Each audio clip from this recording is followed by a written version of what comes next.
କେତେ ବଗ ବସିଛନ୍ତି। ସକାଳୁ ସକାଳୁ ତାଙ୍କୁ ଭୋକ ଲାଗିଲାଣି। ପୁରା ସ୍ଥିର ହେଇ ବସିଛନ୍ତି। ଉଡ଼ିଗଲା ଗୋଟେ। ପୁରା ସ୍ଥିର ହେଇ ବସିଛନ୍ତି। ମାଛ ଉଠିଲେ କିନି ପାଟିରେ ପକେଇବେ ଆଉ। କି ସୁନ୍ଦର ନଜାରା।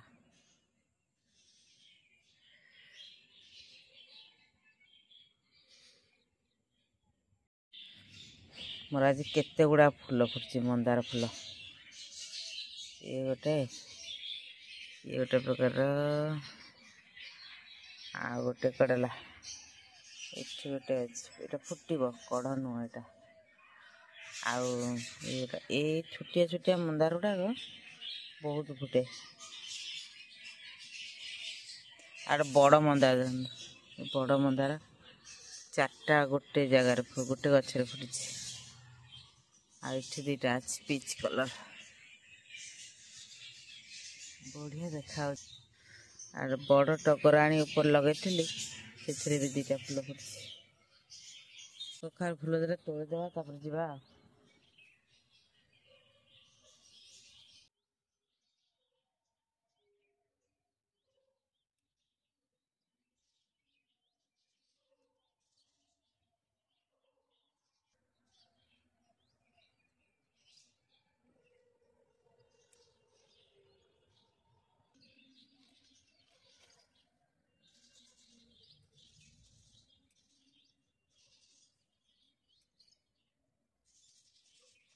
ବହୁତ ଫୁଟିଛି।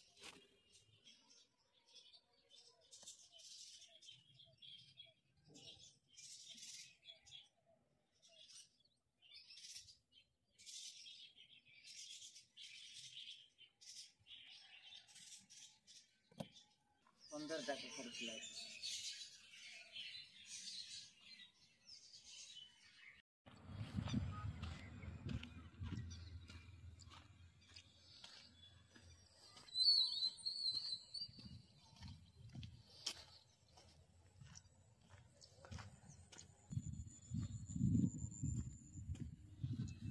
ଥଣ୍ଡା ଥଣ୍ଡା ପବନ, ବଢ଼ିଆ ଲାଗୁଛି। ୱାଓ, ଚଢ଼େଇମାନେ କେତେ ଶୃଙ୍ଖଳିତ ଭାବରେ ବସିଛନ୍ତି।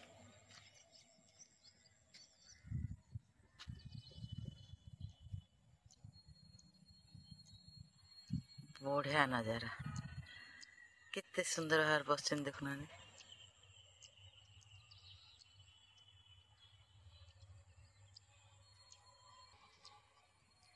ଆଉ ତମେ ବସିଥା, ଆମେ ଚାଲିଲୁ। ଆଉ ଗୋଟେ ଆସି ବସିଲା।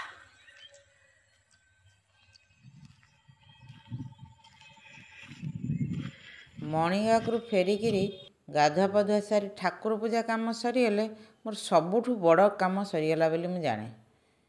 ଠାକୁର ପୂଜା ସରିଲା ମାନେ ସରିଲା, ଆଉ ସବୁ କାମ ଠିକ୍ଠାକ୍ ସବୁ ହେବ। ଆଉ ଯଦି ଠାକୁର ପୂଜା ଲେଟ୍ ହେଲା, ସବୁ ତ ଲେଟ୍ ହେବ, ଭାରି ବିଶୃଙ୍ଖଳିତ ଲାଗିବ। କିନ୍ତୁ ଏବେ ରୋଷେଇବାସ କରିବା ଆଉ। ଜାଳ ଯେତିକି ଅଛି ସବୁ ସାରିବା ଦରକାର। ତେଣୁ ଭାତ ବସେଇକି ଚୁଲିରେ ଆଉ ଯାହା ଅନ୍ୟାନ୍ୟ କାମ କରିବି। ଆଜି କାଚ ଜାର ଗୁଡ଼ାକ ସବୁ ସଫା କରିବାର ଅଛି।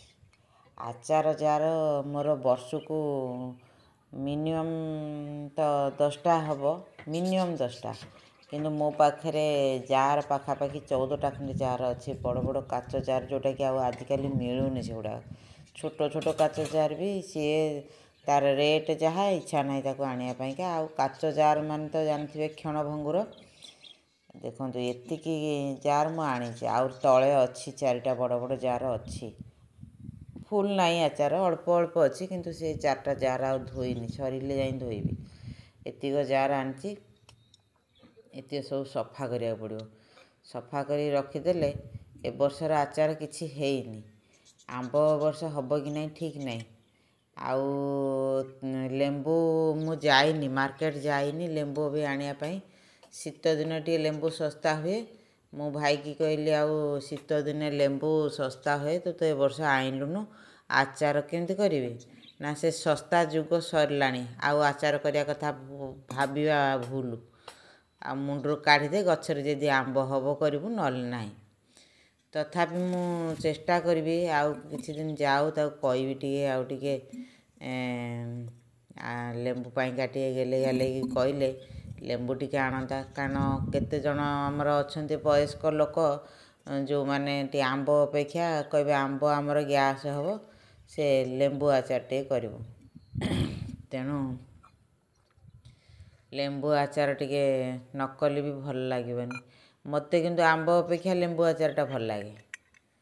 ଆଉ ସ୍କୁଲରେ ଥିଲାବେଳେ ସେ ସବୁ ଅପାମାନେ ଆଚାର ଟାଇମ୍ ହେଲା ମାନେ ଆଉ କ'ଣ ଏ ବର୍ଷ ଆସୁନି କିଛି ଆଚାର, କ'ଣ ହେଇଛି, ଆମେ ଆଉ ଖାଇବୁନୁ। ତେଣୁ ଆଉ ତ ସେ ସ୍କୁଲ ଯିବାର ନାହିଁ, ହେଲେ ବି ସୁଦ୍ଧା ଆଚାର କରିବି। ଏତେ ସବୁ ସଫା କରିଦେଲେ କେତେଟା ଜାର ଅଛି ଯେଉଁଗୁଡ଼ାକ ପୁରୁଣା ହେଇଗଲାଣି, 2 ବର୍ଷ 3 ବର୍ଷ ଆଚାର, ସେଗୁଡ଼ାକ ଆଉ ଖାଇ ହେବନି, ତାକୁ ଫିଙ୍ଗିଦେବି। ଆଉ ଏଗୁଡ଼ା ସବୁ ଧୋଇ ଧାଇ ଦେଇକି ଶୁଖେଇ ଦେଲେ ତା ଜାରର କଭର୍ ତ ମିଳୁନି। ଆଉ ଯାହା ବି ସବୁ ଥିଲା ପ୍ଲାଷ୍ଟିକ୍ କଭର୍, ସେ କଭର୍ ଗୁଡ଼ା ସବୁ ଫାଟିଗଲାଣି, ନଷ୍ଟ ହେଇଗଲାଣି। କିନ୍ତୁ ଆଉ ସେଇ ସାଇଜ୍ର କଭର୍ ମିଳୁନି। ଏ ଯେଉଁ ଦୋକାନରେ ସବୁ ଷ୍ଟିଲ୍ର କେମିତି କ'ଣ ବିକ୍ରି କରୁଛନ୍ତି, ମୁଁ ବି ତାକୁ କେଉଁଠି ପାଉନି। ତେଣୁ ଏ ବର୍ଷ ଖାଲି ସେ ଜରି ଦେଇ କପଡ଼ା ଦେଇକି ମୁହଁ ବାନ୍ଧିକି ରଖିବାକୁ ପଡ଼ିବ। ଆଉ ଏତେ ବଡ଼ ବଡ଼ ଆଚାର ଜାର, ନହେଲେ କଭର୍ ବିନା ସବୁ ନଷ୍ଟ। ଏଗୁଡ଼ା ସବୁ ନଷ୍ଟ ହେଇଯାଇଛି ଏ ଆଚାର ଗୁଡ଼ାକ। କାଚ ଜାର ନା, ପୁରା କେୟାରଫୁଲ୍ ତାକୁ ସଫା କରିବାର ଅଛି। ମାନେ ନଷ୍ଟ କାଚ ଜାର ତ ଭାଙ୍ଗିବା ଅଲଗା କଥା, ଆଉ ଭାଙ୍ଗିଗଲେ ତୁମ ହାତର ଅବସ୍ଥା ଯାହା ହେବ। ତେଣୁ ଆକୁ ସବୁ ଟିକେ କେୟାରଫୁଲି ସଫା କରିବି। ଟିକେ ଟାଇମ୍ ଲାଗିବ, ମିନିମମ୍ ତ 12ଟା ନା କେତେଟା ଆଚାର ଜାର, ଆକୁ ସଫା କରିବା ପାଇଁ ମୋତେ ନିହାତି ତ ଅଧଘଣ୍ଟା କି 45 ମିନିଟ୍ ଖଣ୍ଡେ ଲାଗିବ। ଆଉ ହଉ ପଛେ ଆଜି ଗୋଟେ ଦିନ ସେ କାମ ସରିଗଲେ ସେ ବର୍ଷକ ପାଇଁ କାମ ସରିଯିବ। ତାକୁ ସବୁ ମାନେ ତେଲ ହେଇଛି, ତା ଦେହରେ ପୁଣି ସର୍ଫ ପକାଇ ସଫା କଲାବେଳକୁ ଟାଇମ୍ ଲାଗିବ। ହାତରୁ ବାଇଚାନ୍ସ ଖସିଯିବ ଯଦି ସରିଲା ପାଠ, ପୁଣି ସିଏ ଗୋଟେ ପ୍ରକାର କାମ ଲାଗିବ। ତୋଳାତୋଳି କର, କେଉଁଠି ଖଣ୍ଡିଆ ମଣ୍ଡିଆ ହେଲେ ପୁଣି ଅସୁବିଧା। ତେଣୁ ଟିକେ ଟାଇମ୍ ଲାଗୁ ପଛେ ଆକୁ କରିବି। ଆଜି ଆଉ କିଛିଟା କାମ ସ୍କିପ୍ କରିବାକୁ ପଡ଼ିବ। ଆଉ ଏଇ ଭିଡ଼ିଓ ଦେଖି ସାରିଲା ପରେ ମୋ ପାଖକୁ କେତେଟା ଫୋନ୍ ଆସିବ ନିହାତି, ତୁ ଏତେ ଆଚାର ଜାର କରୁଛୁ, କାହିଁ ଆମ ପାଖରେ ତ ଆମ ପାଳି କେବେ ପଡ଼ୁନି। ଆଉ ସତରେ ତୁ ଏତେ ଜାର ଆଚାର କରୁ, ବର୍ଷ ତୁମର ଖାଏ କିଏ? ଏମିତି କେତେ ପ୍ରଶ୍ନ ନିହାତି ଆସିବ, ଫୋନ୍ ନିହାତି ଆସିବ। ଆଉ ମୁଁ ସତରେ ଆଚାର ସିନା କରେ, କିନ୍ତୁ ଖାଏ ନା ମାନେ ଏମିତି ରେଗୁଲାର ଯେ ସବୁଦିନ ଖାଇବା ମୋର ସେମିତି ନାହିଁ। କେତେବେଳେ ଟିକେ କେମିତି ମନେ ପଡ଼ିଲେ ଟିକେ ଖାଇଦେବି। କେବଳ ଆଚାର ହୁଏ ଆମର ବାଣ୍ଟିବା ପାଇଁ। ସବୁ ବନ୍ଧୁବାନ୍ଧବ, ଭଉଣୀ, ମାନେ ମାମୁଁ ଘର, ମାଉସୀ ଘର, ଯାହା ସବୁ ଯିଏ ଅଛନ୍ତି ସବୁ, ସେ ସବୁ ମାନେ ବଣ୍ଟା ହେବ। ଏମିତିକି ର ମ୍ୟାଟେରିଆଲ୍ସ ଆମର ଗୋଟେ ଭିଣେଇ ଘର, ସେ ଭଉଣୀ ଆମ୍ବ ହଉ କି ତା ବାଡ଼ିରେ ଯାହା ଆଚାର ଜାତୀୟ ଜିନିଷ ହେବ, ସେ ପ୍ରାୟତଃ ଆମ୍ବ ମାନେ 50 କିଲୋ 60 କିଲୋ ଏମିତି ବି ଆମ୍ବ ପଠାଇଦେବ, ଆଉ ଆଚାର କରି ଦେବୁ ମୋତେ। ଏବେ ମୋର ଭାତ ହେଇଗଲା, ଭାତ ଗାଳିକି ଥୋଇଦେବି, ଏକାଥରେ ଡାଲି ଫାଲି କ'ଣ ଟିକେ ବସେଇ ଦେଇକି ଆସିବି। ତାପରେ ଯାଇକି ଜାର ଗୁଡ଼ାକ ଆଉ ଯାହା ରେଷ୍ଟ ପାର୍ଟ ରହିଲା ଜାର ସବୁ ସଫା କରିବାକୁ ପଡ଼ିବ। ଆଜି ଟିକେ ସକାଳୁ ଆଉ ଚଢ଼େଇଙ୍କ କାମ ହେଇପାରିଲାନି, ଯାହା ହେବ ଉପଳା। ଆଉ ଏଇଟା ହେଉଛି ଦେଖନ୍ତୁ, ଏଗୁଡ଼ା ସବୁ ହେଉଛି ଠାକୁରଙ୍କ ଛଡ଼ା ଫୁଲ। ୟାକୁ ବି ମୁଁ ଖତ କରେ, ଯେଉଁଠି ପରିବା ଚୋପା ପକାଏ ସେଇଠି ଛଡ଼ା ଫୁଲ ବି ପକାଇଦିଏ। ସେ ଛାଁ ତ ପଚିଯିବ, ଆଉ ଟିକେ ମାଟି ପକାଇଦେଲେ ସେ ସବୁ ଖତ ହେଇଯିବ। ତେଣୁ ମୋର ଆଉ ମାନେ ଖତ ପାଇଁକା ଚିନ୍ତା ନାହିଁ। ଖାଲି ଯାହା କମ୍ପୋଷ୍ଟ କହିଲେ, ଏଇଠି ଗୋଟେ ଅଛି ଗୋପାଳ ଘର ଅଛି, ତାଙ୍କ ପାଖରୁ ଗୋବର ନେଇ ଆସେ। କିନ୍ତୁ ଗୋବରରୁ ବି ବହୁତ ପୋକ ହେଉଛି, ସେ ପୁରୁଣା ନହେଲେ ସେଇଟା ପୋକ ହେବ ଯାହା ବି ହେଲେ। ତେଣୁ ଏଇସବୁ ଗୁଡ଼ା ଯଦି ପଚିକି ରହିଥିବ, ଗୋବର ଆଣିକିରି ରଖିଦେଲେ ବର୍ଷେ 2 ବର୍ଷ, ସେ ଭଲ କମ୍ପୋଷ୍ଟ ହେଇଯିବ, ତା ଉପରେ ପକାଇଲେ ଚଳିବ। କିନ୍ତୁ ଏଇ ବର୍ଷର ଗୋବର ଏଇ ବର୍ଷ ମାଟିରେ ମିଶାଇ ଦେଲା ବେଳକୁ ଭୟଙ୍କର ଭାବରେ ପୋକ ହେଉଛନ୍ତି। ମୋର ଆଜି ବି ରାତିରେ ଆସିବାକୁ ପଡ଼ିବ ଛାତକୁ। ମୋର କେତେଟା ଗଛ ଖାଇକିରି ପୁରା ଉଡ଼େଇ ଦେଇଛନ୍ତି। ସେମାନେ ସବୁ ରାତିରେ ବାହାରୁଛନ୍ତି, ଟର୍ଚ୍ଚ ପକାଇ ତାଙ୍କୁ ଖୋଜିବାକୁ ପଡ଼ୁଛି। ଏବେ ମୋର ଜାର ଗୁଡ଼ା ସବୁ ସଫା ହେଇଗଲା, ଦେଖନ୍ତୁ ଏତିକି ଜାର ସଫା କରିଦେଲି।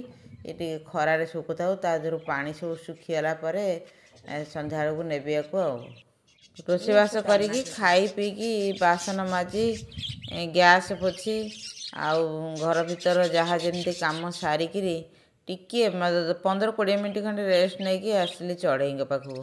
ଆଙ୍କ କଥା ନ ବୁଝିଲେ ଏମାନେ ପାପ ଲାଗିଯିବ ଯଦି ଆଙ୍କୁ ଠିକ୍ ଟାଇମ୍ରେ ଦାନା ପାଣି ନ ଦେବି।